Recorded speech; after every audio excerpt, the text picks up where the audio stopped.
beberapa orang yang justru ingin sengaja meninggal dunia.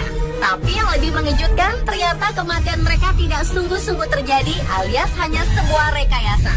Isiodoside atau kematian palsu itu mereka lakukan karena beberapa alasan, seperti menghindari hutang, ingin populer, hingga karena alasan ingin memulai hidup baru menjadi seseorang yang baik, karena selama ini dikenal sebagai orang jahat. Dan dari banyak orang yang memalsukan kematiannya, berikut On The Spot merangkumnya dalam 7 kasus kematian yang palsu.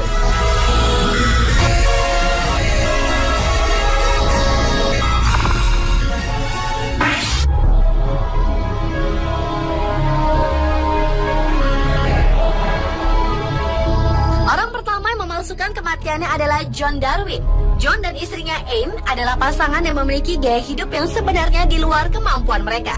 Pasangan ini telah mengakuisisi hutang puluhan ribu pound sterling dan membuat rencana untuk menghindar dari hutang besar tersebut. John berpura-pura mati agar mendapatkan uang asuransi demi membayar hutang-hutangnya. Pada tanggal 12 Maret 2002, John menghilang saat berada di atas kano, lalu pencarian pun dilakukan hingga beberapa hari kemudian kano tersebut ditemukan dalam keadaan rusak. Sekitar setahun kemudian, John yang belum ditemukan justru dinyatakan bersalah karena dianggap telah menelantarkan istrinya. Oleh karena itu, Anne pun mendapatkan uang melalui polis asuransi. Uang tersebut kemudian digunakan Anne untuk membayar hutang mereka, dan uang sisa pembayaran hutang digunakan John dan Anne untuk memulai hidup baru di Panama. Kemudian pada tanggal 1 Desember 2007, John menyerahkan diri ke polisi, tapi mengaku tidak ingat apa-apa akibat telah menghilang. Namun karena polisi sudah mendapatkan informasi tentang aksi kejahatan pasangan tersebut 3 bulan sebelum John menyerahkan diri, maka tipu muslihat pun itu terungkap. Apalagi terbukti bahwa John dan Anne ternyata selama ini tetap bersama.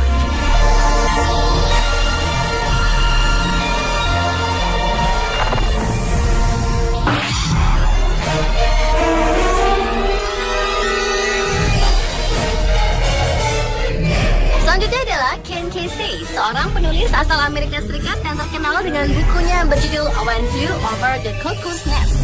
Awalnya, Ken bergabung dengan program percobaan CIA atau Dinas Rahasia Amerika Serikat terhadap salah satu jenis obat-obatan yaitu LSD. Namun kemudian setelah bukunya diterbitkan, Ken terus menggunakan narkoba hingga akhirnya terlibat dengan Timothy Leary, seorang psikolog yang menangani penggunaan narkoba.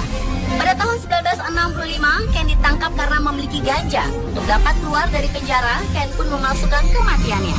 Dengan bantuan teman-temannya, Ken pun berpura-pura menabrakkan truknya agar tampak seperti bunuh diri yang rumit. Kemudian ia pun melarikan diri ke Meksiko selama 8 bulan. Namun saat memutuskan kembali ke Amerika Serikat, ia ditangkap dan kemudian dipenjara selama 5 bulan.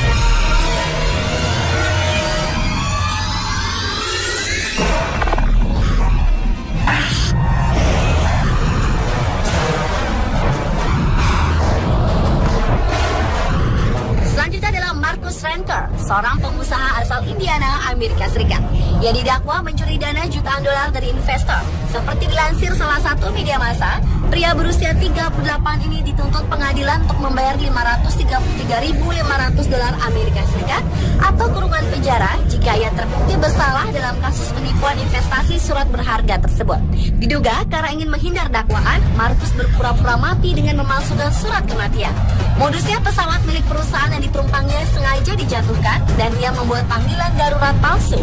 Namun sebelum pesawat itu jatuh ke wilayah rawa-rawa di Florida Barat Laut, Marcus terjun dengan menggunakan parasut. Ia kemudian memasukkan kematiannya dalam kecelakaan pesawat terbang. Beberapa hari kemudian, ia ditemukan polisi dalam keadaan sehat di sebuah lokasi perkemahan di Quincy, Florida Utara. Walaupun beberapa bagian tubuhnya terluka. Namun, seorang polisi menduga Marcus membuat sendiri luka yang terlihat serius di lengan kirinya itu.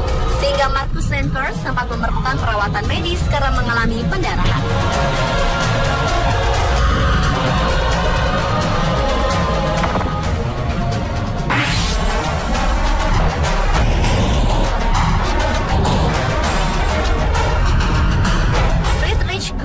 Adalah seorang pianis berbakat asal Austria. Meski sebenarnya ia sangat mengidolakan Mozart, namun pianis aliran klasik dan jazz ini terkenal karena kemampuannya bergaya ala Beethoven dalam bermain piano. Gaya permainan pianonya menggabungkan aliran jazz dan klasik, sehingga ia mendapat sebutan teroris pianis. Tahun 1999, Friedrich dan teman-temannya menciptakan sebuah kebohongan, yaitu sebuah laporan kematian palsu. Tujuannya untuk mempromosikan konser pianonya pada tahun itu dengan harapan konser pianonya di Konzerthaus Wiener bisa sukses besar. Setelah konser berlalu, Friedrich mengungkapkan keinginannya untuk meninggal di hari ulang tahun Mozart, komposer yang paling dipujanya. Dan tepat sekali, Friedrich akhirnya benar-benar meninggal karena gagal jantung pada 27 Januari 2000, tanggal yang sama dengan kelahiran Mozart. Friedrich Gulda akhirnya dimakamkan di Austria.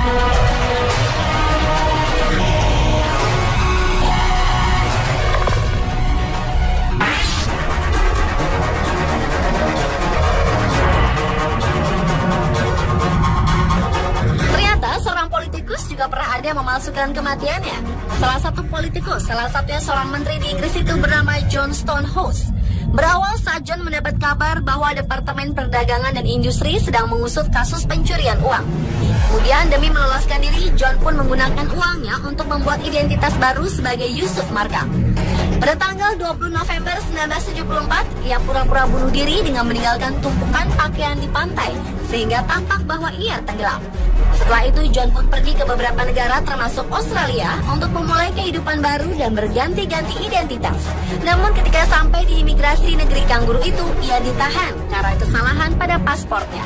Akhirnya berkat bantuan pihak bank tempat John mengamankan uangnya, John tertangkap setelah pergerakan keuangannya di bank diketahui polisi. Awalnya polisi mengira ia adalah buronan yang bernama Lucas, yang diyakini juga telah memalsukan kematiannya sendiri.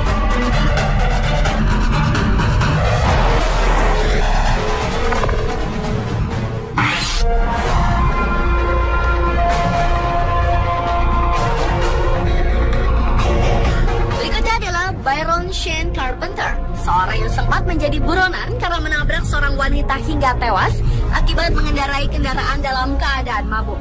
Saat masih menjadi tersangka, pria yang saat peristiwa terjadi berusia 30 tahun itu mencoba meloloskan diri dari jerat hukum dengan memberikan surat keterangan kematian palsu. Berita tersebut pertama kali diketahui oleh pengacaranya sendiri melalui telepon istri Byron. Kemudian disusul surat keterangan yang menyatakan bahwa Byron tewas dalam kecelakaan yang fatal. Namun ternyata pihak yang berwajib termasuk pengacaranya sendiri tidak mudah begitu saja dibohongi. Surat kematian itu diusut kebenarannya. Dan benar saja kematian palsu Byron akhirnya diketahui dan ia pun kembali berhadapan dengan hukum. Sementara pengacaranya sendiri tidak ingin lagi membelanya karena penipuan yang dilakukan kliennya itu.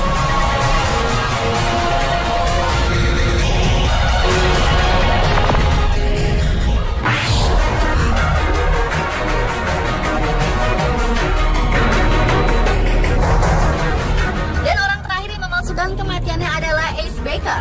Ace merupakan seorang komponis dan musisi di Amerika Serikat.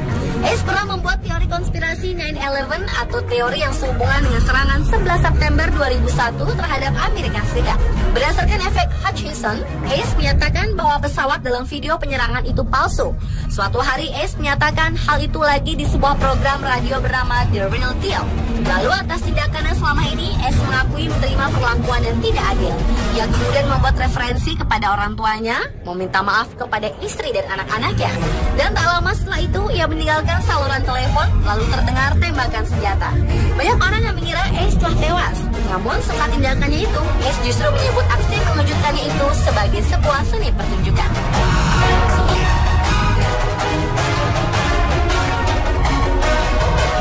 Pemirsa, itulah 7 kasus kematian palsu versi Unspot.